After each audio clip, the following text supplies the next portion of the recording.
Sir UP में 7 महीने बाद चुनाव होने, क्या समीकरण बनना है? क्या किसान आंदोलन एक अहम मुद्दा रहेगा इन चुनावों में? एकदम बढ़िया वाला, सुंदर वाला, टिकाऊ मजबूत समीकरण बन रहा है जो बंगाल में बना था।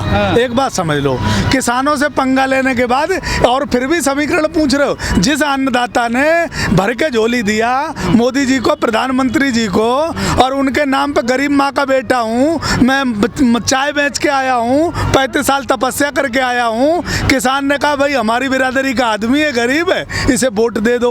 अब उसे किसी भी किसान के बेटे को और किसान को पता नहीं था कि अडानी अंबानी का ये दलाल है। अब सबको पता चल गया, बढ़िया वाले समीकरण निकल गया, बढ़िया वाले समीकरण आ रहे हैं। एक एक वोट पे जमानत, इन्हें एक एक सीट पे जमानत बचाना मुश्किल पड़ जाएगा उत्तर प्रदेश में। कितनी सीटों पर किसान प्रभाव डालेंगे? किसान, देश के अंदर 85% किसान है और किसान का बेटा 85% से ज्यादा शहरों में बसा हुआ है। अगर किसान संकल्प ले लेना तो भारतीय जनता पार्टी उत्तर प्रदेश में अगर एक एक सीट के लिए न तरसता, अरे ये कितने लोग हैं, मंदिर मस्जिद के नाम पे कितने लोगों के वोट ले लोगे, कितने लोगों को लड़ा लोगे तुम, कितने लोगों को तुम अपनी तरफ तिलक तराजू से ले लोगे?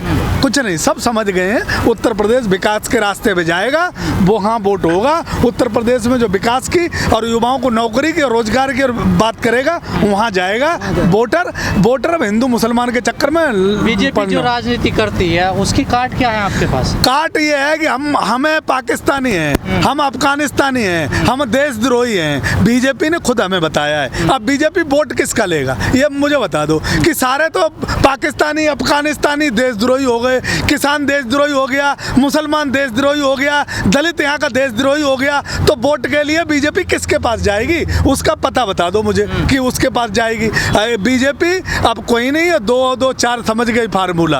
अब 2 कलम मोदी जी और अमित शाह और 2 अडानी और अंबानी, इनसे देश नहीं चलने वाला है। देश लोकतांत्रिक तरीके से चलेगा और कोई किसान के बीच में से आएगा वो चलाएगा, उत्तर प्रदेश को वही चलाएगा। अब की बार लड़ाई और जंग सबसे बड़ी उत्तर प्रदेश में है, ये वहाँ फिर भी कुछ जीत गए। आपको नहीं लगता है कहीं आपकी भूल नहीं है? बीजेपी तो पूरी तबीयत से चुनाव, हमारी तो भूल तुम वहाँ भी बता रहे थे, बंगाल में भी मात्र 10-25 किसान तो गए थे।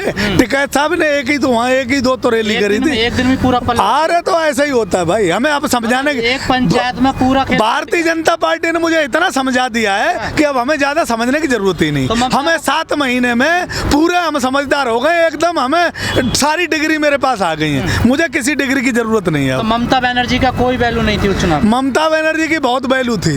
ममता, अरे यार किसानों ने करा, किसान यहाँ भी करेगा। किसान नेता नहीं है, किसान ने तो सिर्फ समझाया है कि भारतीय जनता पार्टी देश के काम की नहीं, भारतीय जनता पार्टी किसानों के काम की नहीं, भारतीय जनता पार्टी लोकतंत्र के काम की नहीं, सिर्फ किसानों ने समझाया है। ये नहीं कहा कि ममता दीदी को वोट दे देना। और किसान भी देख लो कितना समझदार है, ये भर के जोरी ममता दीदी को दिया और ममता दीदी मुख्यमंत्री बन गई। ऐसा ही उत्तर प्रदेश में डंका बजने वाला है, टेंशन लेने की कोई जरूरत नहीं। अगर यूपी में किसान समझाएंगे, क्या समझेंगे लोग? समझने को तैयार? अरे किसान यूपी में तो आंदोलन चल रहा है यार, किसान फूका पड़ा गया आंदोलन में। 500 यूपी में मरे, यूपी की धरती से मरे, और हजारों जो लड़कों ने लठ खाए यूपी में, ये इसी क्रांति गेट पे कितनी बार यहाँ लठ बजे।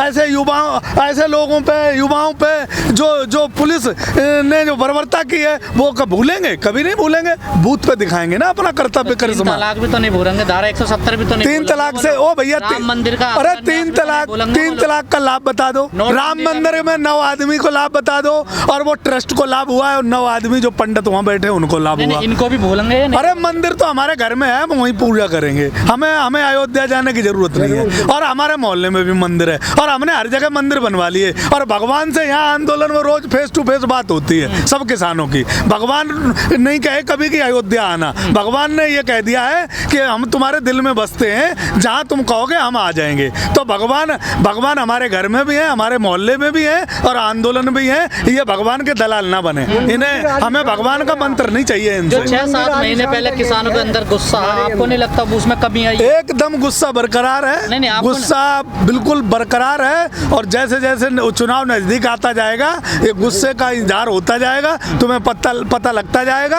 अब गर्मी ज्यादा है, किसानों को कह दिया गया हमारे बड़े बूढ़ों को कि थोड़ा दाएं बाएं रहो, इसलिए किसान आंदोलन में गुस्सा तुम्हें कम दिख रहा है, कम लोग दिख रहे हैं। जिस दिन किसान आंदोलन आंदोलन का गुस्सा फूटेगा जिस दिन सरकार फिर कर रही है ना गड़बड़, ये कहीं दलितों के नाम से झंडे लेके आ जाती है बीजेपी के, कहीं फट रही है ना सरकार, डर रही है ना सरकार। अब ओवैसी से टक्कर ले रही, किसानों से क्यों नहीं टक्कर ले रही? बहस ओवैसी से करने को तैयार है सरकार, योगी जी किसानों से बहस कर लेना, आगे जो सबसे कमजोर किसान उत्तर प्रदेश का है उससे आगे बहस कर ले। गन्ने का पेमेंट क्यों नहीं दिया? रोजगार क्यों नहीं दिया? गन्ने का पेमेंट नहीं दिया, रोजगार नहीं दिया, बिजली सबसे महंगी कर दी, किसानों को दुखी कर लिया, जमीन बेच दी किसानों की। उत्तर प्रदेश में जो हमारे महंगाई भत्ता था वो सब खत्म कर दिया, जो पुलिस वाले हैं वो रो रहे हैं, कौन सुखी है? हमें बेटियों के बलात्कार जुल्म से भी ज्यादा हो रहे हैं। एक जाति की सरकार है, कुलदीप सेंगर जैसे लोग आज भी राजनीति में और सत्ता के शिखर पर बिठाए जा रहे हैं। क्यों बिठाए जा रहे हैं? और लोग नहीं है, तो इसलिए मुद्दे बहुत है। विकास का मुद्दा और गन्ने का पेमेंट का मुद्दा सर्वोपरि है। और हमारी सबसे बड़ी कानून की बात जो करेगा उत्तर प्रदेश में, सबसे पहले इलेक्शन में बिजली यहाँ सस्ती होनी चाहिए, उत्तर प्रदेश में गन्ने का पेमेंट सही टाइम से होना चाहिए, उत्तर प्रदेश में विकास होना चाहिए, उत्तर प्रदेश में कानून नहीं है लागू, तीनों होनी चाहिए। जो उत्तर प्रदेश में विकास की बात करेगा, रोजगार की बात करेगा, उत्तर प्रदेश में हिंदू मुस्लिम और धर्म नहीं चलने वाला है। बीजेपी विकास की बात करेगी तो वोट दोगे? बीजेपी विकास की बात करेगी, आती नहीं उसे।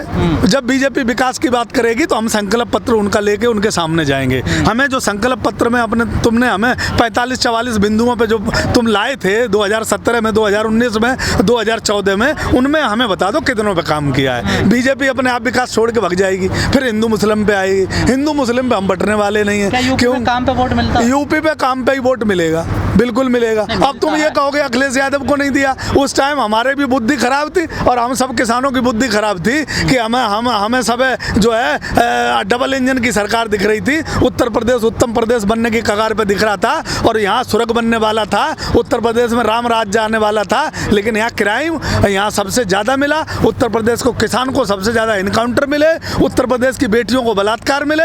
इसलिए किसान विकास की बात करेगा, विकास से दूसरी तरफ कहीं नहीं जाएगा। योगी को कोई काम अच्छा नहीं लगा? कोई एक तुम बता दो एक काम तुम्हें अच्छा लगा हो? मुझे तो कोई एक काम अच्छा नहीं लगा, बस लगा तो बेटियों के बलात्कार, वो हमें किसी भी किसान को समझ से बाहर आया। पुलिस कहाँ चली गई, इनकी 1090 कहाँ चली गई, डायल 100 कहाँ चली गई? कोरोना काल में बच्चों के जो इतने शोषण होते रहे यहाँ से 1800 किलोमीटर लोग, वो कहाँ चले गए? कोई भी संस्था काम नहीं कर रही है योगी सरकार में अपनी ठीक से, सिर्फ काम कर रहे हैं। तो योगी जी रात को 8 बजे के बाद जब नशा करते हैं उसके बाद ट्रांसफर करते हैं। ट्रांसफर से देश नहीं चलता है, देश चलता है शक्ति शासन से, और देश चलता है अपने मजबूत इरादों से। इनका घंटा बजाने वाले लोगों को घंटा बजाना ही ठीक लगता है, इनको घंटा बजाने पे ही भेजा जाएगा। उत्तर प्रदेश इनके बस का नहीं। इरादे नहीं लगते आपको उनके जिला पंचायत अध्यक्ष बन के? अरे जिला पंचायत अध्यक्ष पुलिस ने बनवाए, प्रशासन ने बनवाए। योगी जी ने बनवाए होते तो उनके जिला पंचायत सदस्य सबसे ज्यादा जीत के आते। जिला पंचायत सदस्य नहीं जीते हैं, सिर्फ प्रशासन ने दूसरी पार्टी के लोगों को, और जो निर्दलीय जो थे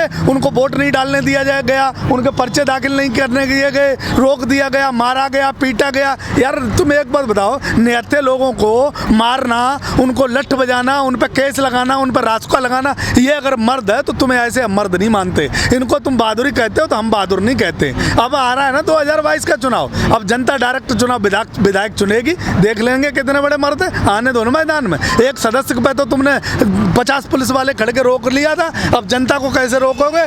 पुलिस भी पिटेगी और सब पिटेंगे अगर जनता को रोकने की कोशिश की। इसलिए अब 2022 आ रहा है, लोकतंत्र में सिर्फ जनता फैसला लेती है, वो जनता फैसला लेगी।